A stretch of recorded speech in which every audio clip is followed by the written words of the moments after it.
Every club. Every day. The Global Sports Podcast Network. Hello and welcome to the Daily Brighton podcast, brought to you by the Global Sports Podcast Network. Today, we're feeling good, mainly because we have Wolves next. I'm joined by the General, Jamie G. How are you, my friend? Like you said it, we have Wolves next. That's going to be another easy 3 points, and we're slowly marching up this league table. We're going to be in the Champions League spots by Christmas. Mark my words. Oh, it's a big claim, but I absolutely back it. So we have Wolves on the weekend, Saturday, 3 o'clock kickoff, if I'm not mistaken. We're going to do a little preview. We're going to see how we fared against them last season and sort of see how both teams are getting on, even though we know how Wolves are getting on. That'll be segment 1. In segment 2, we're going to look at sort of how we can hurt them, which is basically every which way possible. Slash where are they weak, which is also every way possible. And in segment 3, we're going to see can they hurt us, which they can't, and what their biggest threat is, and it's Mateus Cunha. Spoiler alert, I just ruined the whole podcast. But we actually we're going to have a proper chat, aren't we, Jamie? We're going to have a proper chat. So just going to throw some stats out there. As we all know, currently Wolves have lost 5 on the bounce. They only have 1 point. I believe it's their worst start since the year they came into the Premier League. And to be fair, that is saying something because they have finished as high as, I think, 7th since they've been in the Premier League. I think that team with Adama Traore, Raul Jimenez, Doherty and all that, I think that was that team. Under Nuno, if I'm I think it's when they just basically had all my brothers. Yeah. My brothers from Portugal. That's what carried them through. They had João Moutinho and Ruben Neves. Oh, yeah. That's it, God. yeah. I think how Nelson the mighty Semedo have was fallen, still popping about at right back. Was Nelson Semedo not Barcelona at this time? Maybe. I'm trying to think who else. Which other Portuguese man would they have had? They had to be Portuguese. Didn't they have Vitinha at one point? Or am I making that up? Yeah, they did. That is mental. That is mental, mate. That is because he's so good. Like at his lowest. Right. He went back to Porto, had to take another season to sit out, and then get finally into the lineup. Then he flourished. So we have already played them this season as well in the Carabao Cup. Is it still called the Carabao Cup? Yeah, whatever. The Milk Cup. Whatever cup you want to call it, changes the name every week. That was a bit of a weird one because we were battering them and then we just sort of let them back into the game. We actually played awfully in the second half, but that was the last game we played against them. In terms of the last, if we take away that game, I think in our last 5 games we've drawn 1, won 3, and lost 1, maybe. So, Gera, I'm going to throw it over to you, mate. How are you feeling about the game first? Just sort of overall, how you feeling? How do you see it going? Yeah, I think, like you mentioned, Wolves have not had a good start to the season. Granted, they have played a lot of the tough teams. Yeah. So they have played Chelsea, they've played Liverpool, they've played Aston Villa, they've played Man City. But even then, they've not looked good in any of those games other than the Man City game just gone on the weekend. That was the only kind of game where they defended well. But looking at all the other results they've had, a battering of 5-3 to Brentford, a draw to Nottingham Forest, who are, I believe, one of their rivals. It's not been a good start at all. They haven't looked good going forward in the slightest. No. And defensively, they've looked even worse. They've conceded 23 goals this season, which is, I believe, is the most in the table or in the league. It would make sense because they are sitting rock bottom. Yeah. And goal scoring actually isn't their issue. It's defending is their biggest worry. Yeah, they have conceded the most. So I can see this being very much the way I can see this game being is kind of what we saw against them and Man City is attack versus defense. They're going to try and snatch a goal and we'll try and stop them doing so. Yeah, no, I believe that it is going to be attack versus defense again. I'm curious to see, because their sort of overall style of play is on the counter. I'm kind of curious to see how that would work against because they do focus their attacks out wide quite a lot, and they do have pacey wingers. So I'm curious as to see how we deal with that. Because as we've spoken about quite a few times, our fullbacks aren't massively pacey. But I think that I think there's going to be a lot of goals because, I mean, they were resolute against Man City, but I think that's also contextual to playing against Man City and snatching a goal. Like that is so they scored like 7 minutes in. So, I mean, what else are you to do really then, especially when you're desperate for sort of any point? I believe that they would have taken a draw 100% even after, because Man City they didn't take them that long to equalise, and they were still defending well. It was just a banger. So Yeah. I can't see them maybe sitting back, because I feel like they feel like that they could try and get something, but they are going to sit back to sort of an extent, but nowhere near as the same as Man City.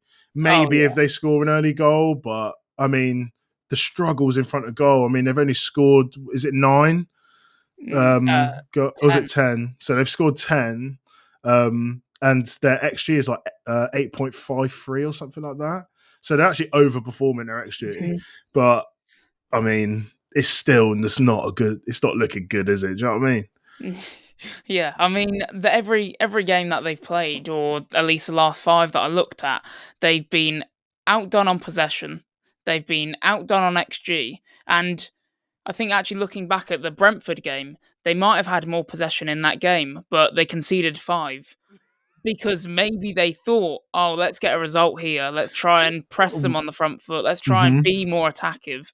Yeah. But that actually ended to their detriment because they were woeful. Like, they conceded so many gaps, and there was so much space for the Brentford players to kind of roam in and kind of exploit, that it was not a good look. So I feel I would actually rather them do that, like, against them. I'd rather them try and think that they can get a result and be more on the front foot, because I think that's where we could easily exploit them. I think our players are much better than Brentford's, who had their way very comfortably against the Wolves back line. But that's why I think they will instead go to a deeper defensive kind of block and try and just keep us out. And one of the things I've noticed, I don't know whether it was just because it was against Man City, but they've been playing 4 at the back to start the season. Then against Man City, where they conceded 21, might I add, and then against Man City, they made a conscious effort they changed it to 5 at the back, which is what they played throughout the whole of last season. And immediately, you mentioned it there, that they were much more resolute. They looked like a hard side to break down. And I think that's probably the way Gary Neal's probably walking away from that game going, if it wasn't for an absolute banger and a 95th minute winner, we've come away with a win there, and our strategies worked.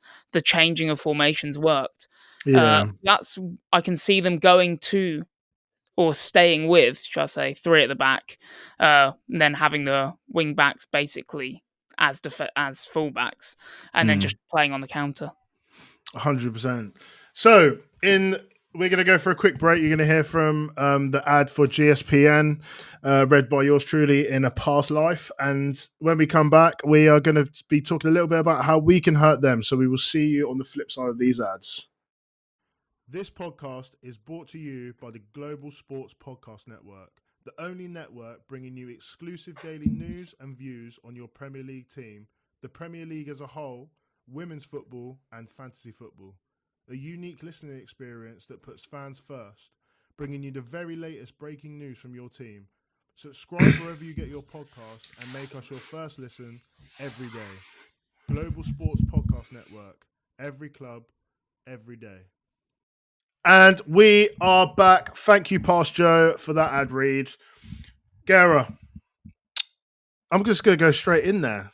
How can we hurt them? How are we going to hurt them? Yeah, it's an interesting one because we haven't had much luck so far this season with breaking down a low block, which I said in segment 1 is what I think they're going to be doing, and it's probably why they're kind of licking their lips, potentially thinking, oh, they've drawn against Ipswich, they've drawn against Forest when they've been completely on the front foot.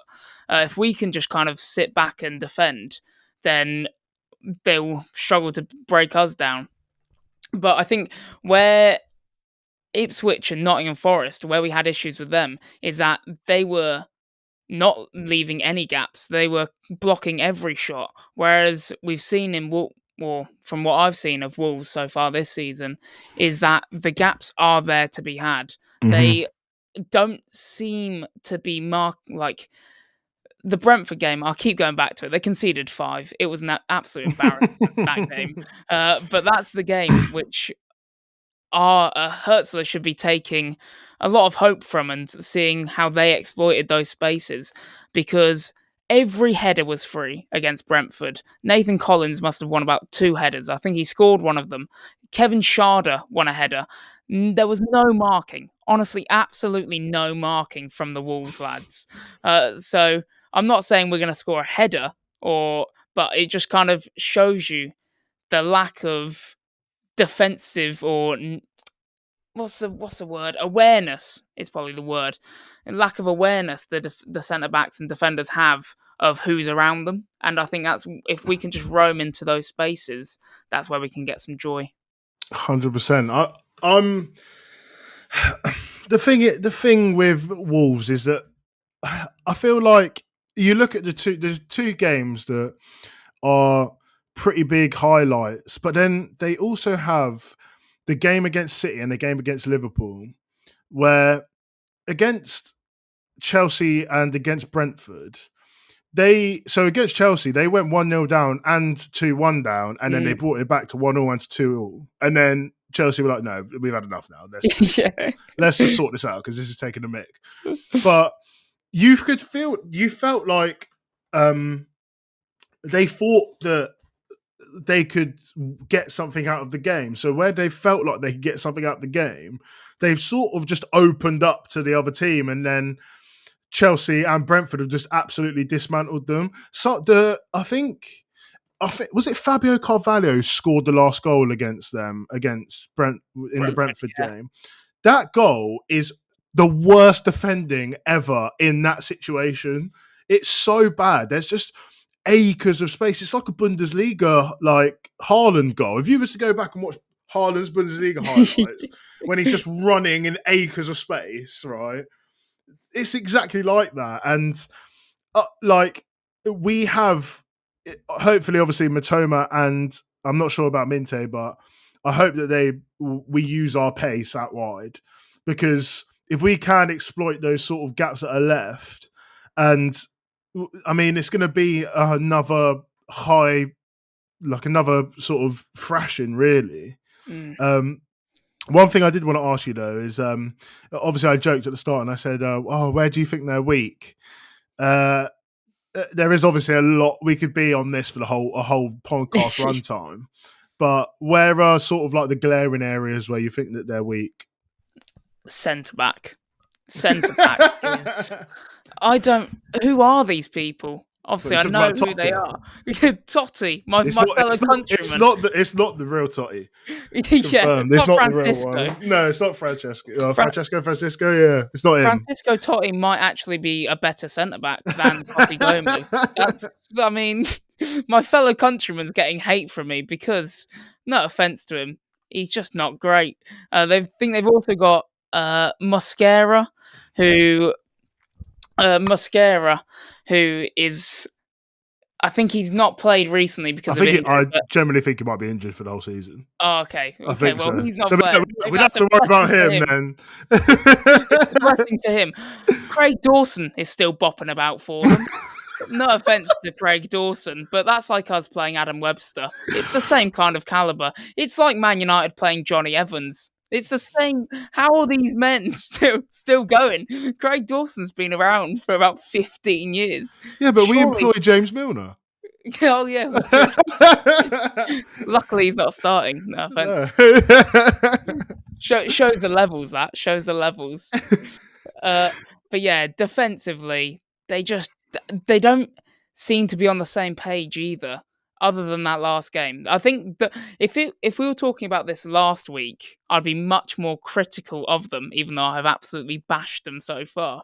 But their only hope, they looked really good against City, where they played five at the back. But and then going back to where I kind of worry for us is Danny Welbeck not being fit and up top.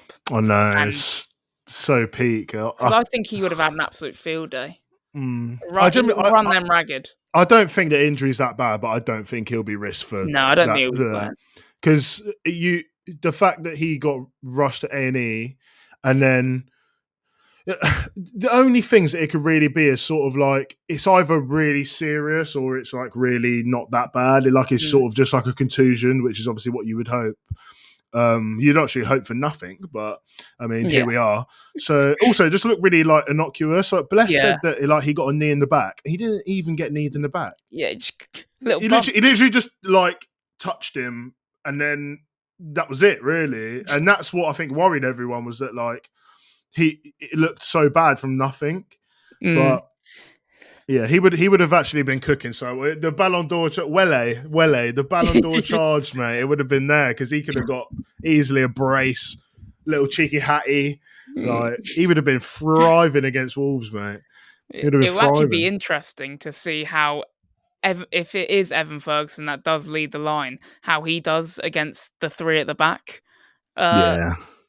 Because this could be somewhere a game kind of suited for him. You know how we always say his ball striking is unbelievable, and he's one of the purest ball strikers that we have at our club.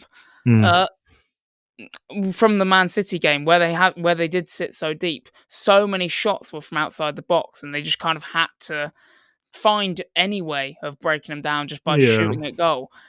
Hopefully this is where Evan Ferguson can actually use that to put that to good use and just have shots from outside the box that get a ricochet or just fly in the top bins like Vardiol. I think that is so peak for them, because like as much as I'm taking the mick out of them, and I will continue to do this, but like genuinely, it was like quite an unlucky performance, to be fair. I mean, because obviously there was a controversy with the VAR. I think Man City are like one of the only teams where they can go to the screen and then come back and just be like, yeah, I was right the first time. So I just feel like I kind of feel bad for them. Like I can imagine, like if you're a Wolves fan listening to this, you probably think this guy's an idiot, mate. Why are you saying these things? I was going to say something else then, but probably you know what they're thinking about me saying these things. But like, I do just feel bad for them, because like the game against Liverpool, they weren't good at all. It was kind of actually a miracle that they were even in it. And even when they got back into the game, they didn't even really threaten that much. And like, there was just no impetus to try and get that. You're literally losing the game. There was no impetus to try and get that. And for me, I think one of their biggest weaknesses is the fact that they're kind of toothless up front. Yeah. We were saying before the pod went on that they have 129 progressive penetrating carries into the box this season, which is like more than Chelsea's. But the XG is 8.53 and they've scored 10 goals. So there's no issue with them getting into the box, it clearly seems, but there seems to be a massive issue with actually putting the ball in the net. It's more, let's get into the box, see what chaos sort of happens, and then maybe we can score from it. But if we don't, we at least got into the box. And like, that's not going to work. It's not worked because you have 1 point. Do you know what I mean? Like, you might have scored like quite a few goals, but you have 1 point. Like, you sort of rely.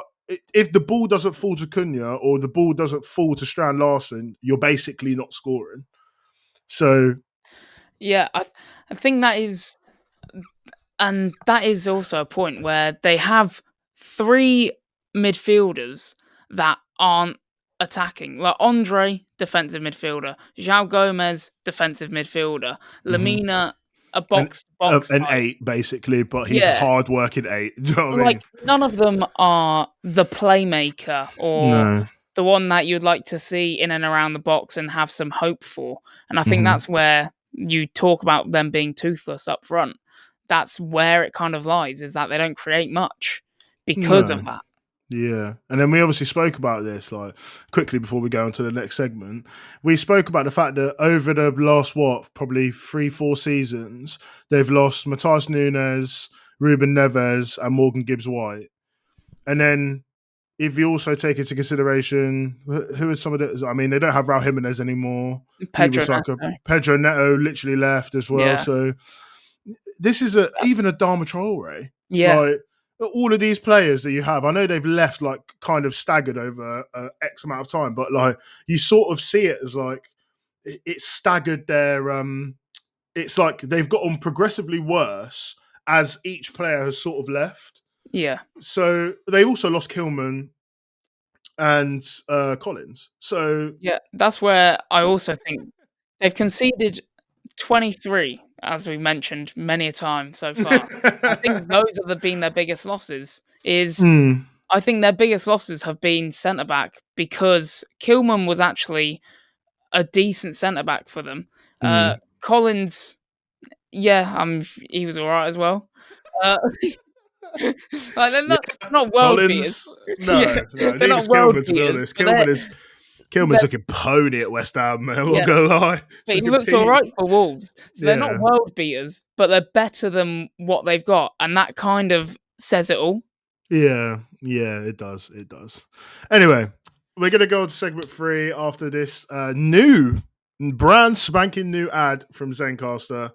We're going to be sort of speaking, we have sort of touched on it a little bit, but we're going to speak about how they can hurt us and what their biggest threat is. So we will see you on the flip side of these ads. Here at the Global Sports Podcast Network, we spent a lot of time selecting our delivery platform. Zencastr came out the clear winner. With 4K video recording from your phone and AI editing that automatically removes all those ums and ahs, it's super easy to start a podcast that sounds great and is delivered efficiently. If you're ready to tell your story, check out the link in the show description to learn more about Zencastr. And we are back. New Zencastr ad, a lot shorter, bit more concise, to the point. And Gera, let's get to the point. Where can they hurt us, if they can hurt us? Yeah. Well, we've been very harsh on them. We've bashed their midfield, saying that they're all CDMs or maximum an 8. That's we. Yeah, sorry, me. It's and true though. I've bashed their defense. Yeah, I didn't even get to touch on Santiago Bueno. Who's he? Yeah, who But is that was the last segment point. I've moved on. I'm actually going to think, how can we actually concede this game?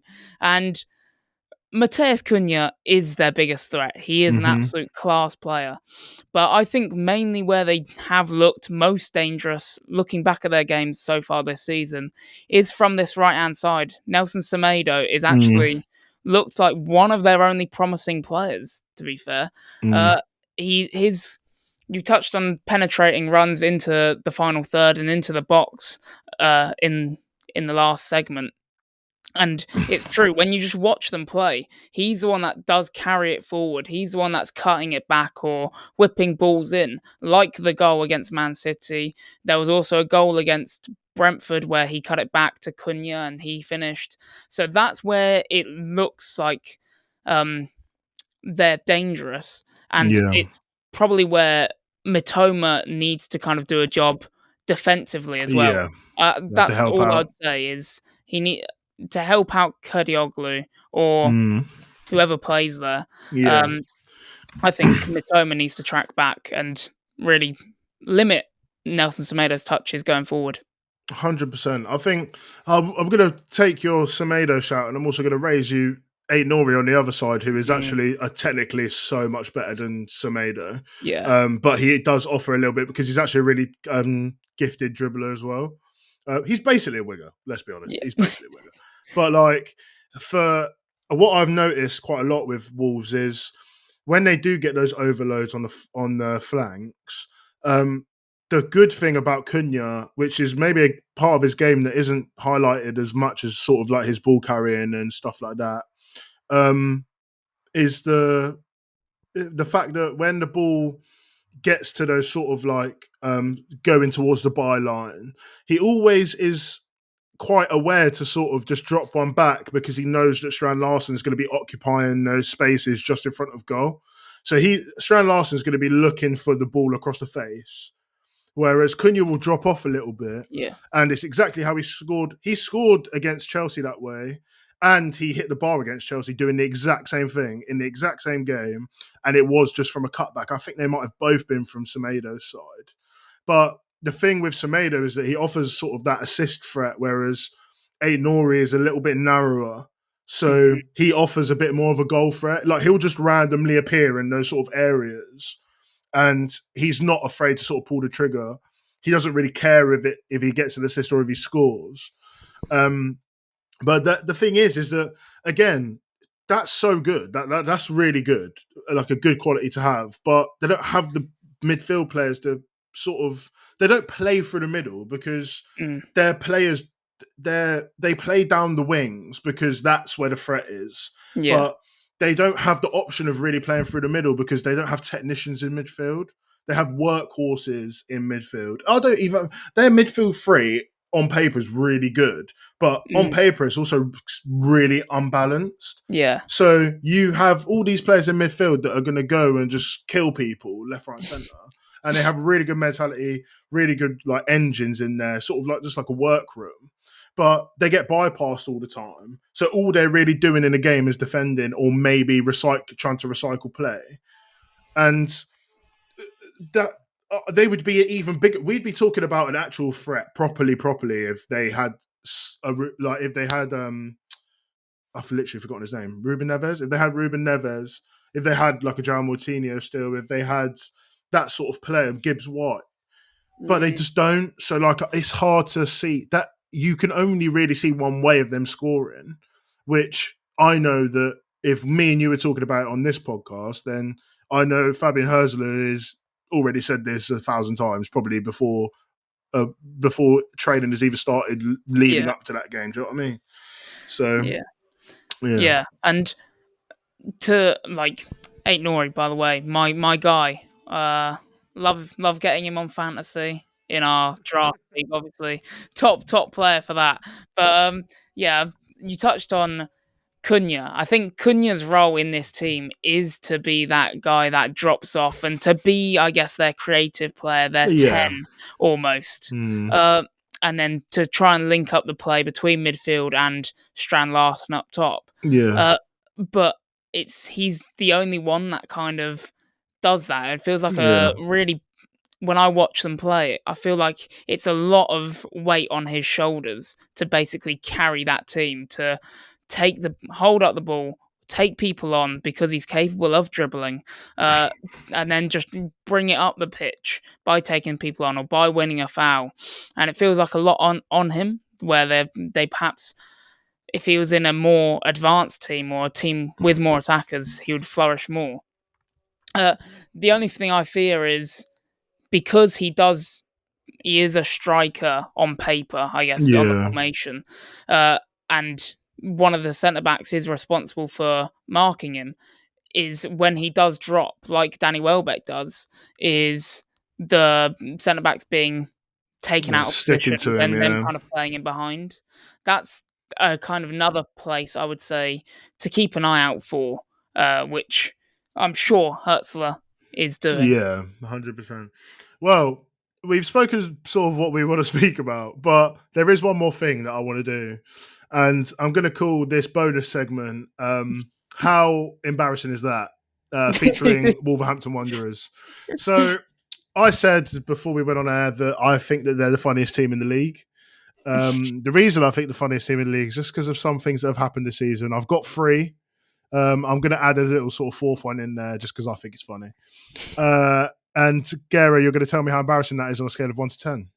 Okay, so number 1 is Mario Lemina crying after losing to Liverpool, even though they weren't really in the game. Yeah, that when I watched that live, I thought Mate, it's 5 games into the season. Why the hell are you crying? Against Liverpool, who are top of the league. You're not going to beat them. You're literally contending for a relegate or trying not to get relegated. How are you crying? So yeah, embarrassing level. The embarrometer is a 10 out of 10. That was bad. I felt for him because clearly he cares. But Yeah.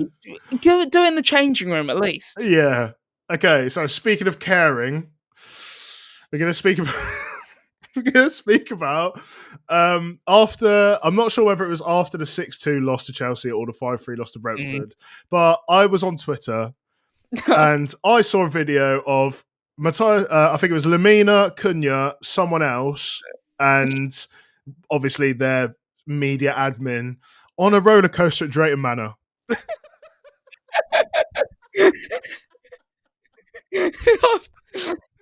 After an embarrassing loss, they're like, "Yeah, woo, roller coasters." Are you kidding me? No way. That's another embarrassmeter that's going off the charts. Can we? The 10 is shaking at the moment. Yeah, that is bad. I like the way the media admin was there as well. Like, she was just sat in the back. Smile. Yeah. How much fun are we having? If I was a Wolves fan, I'd be livid. I'd rather the crying on the pitch at Anfield than the celebrating on a roller coaster at Drayton Manor of all places. The worst part about it is that one, they're at probably the worst theme park in the country in terms of like what we have. Grandeur. And he's also cried the week before, and then he's gone. It's like they've taken him to Drayton Manor to cheer him up. yeah. Give him ice cream and some roller coaster rides, and he's happy. Oh dear! And then the final one is Noni Madueke logging onto the wrong Instagram account and saying that Wolves is an S-hole, and then proceeding to dunk a hat-trick on top of their heads. Yeah, that is... Because surely you'd look at... The Wolves player had to have seen that before and gone, we can't let this guy score. Let alone do anything. Let alone score a hat-trick. So yeah, on their part... God, they're the most embarrassing club by the looks of it. They're also, let's not forget, on 1 point. So that really sums up how embarrassing their season has been. They're on 1 point, and alongside that, all this has happened. That is. And then the funniest thing is that after the game, obviously he's got interviewed, and he's put out the most fake apology while still laughing. Yeah. Oh my God, that is so embarrassing, honestly. And the bonus one was just the fact that they actually thought that they were going to get another point, and then it got taken away from them from a controversial VAR decision. I mean, to be a Wolves fan, eh? Yeah. But thank God. Alas, we are not Wolves fans. We are fans of the team that currently sits in 5th, coming off the back of beating Newcastle and beating Tottenham. Brighton Hove Albion. How Wolves fans feel tomorrow. We'll ask them how they feel. Yeah, we're going to ask and see. We're going to see what's going on. I might bring this up again, but I probably shouldn't. I don't really know sort of how that's going to go down. Anyway, it's been a pleasure, Jamie.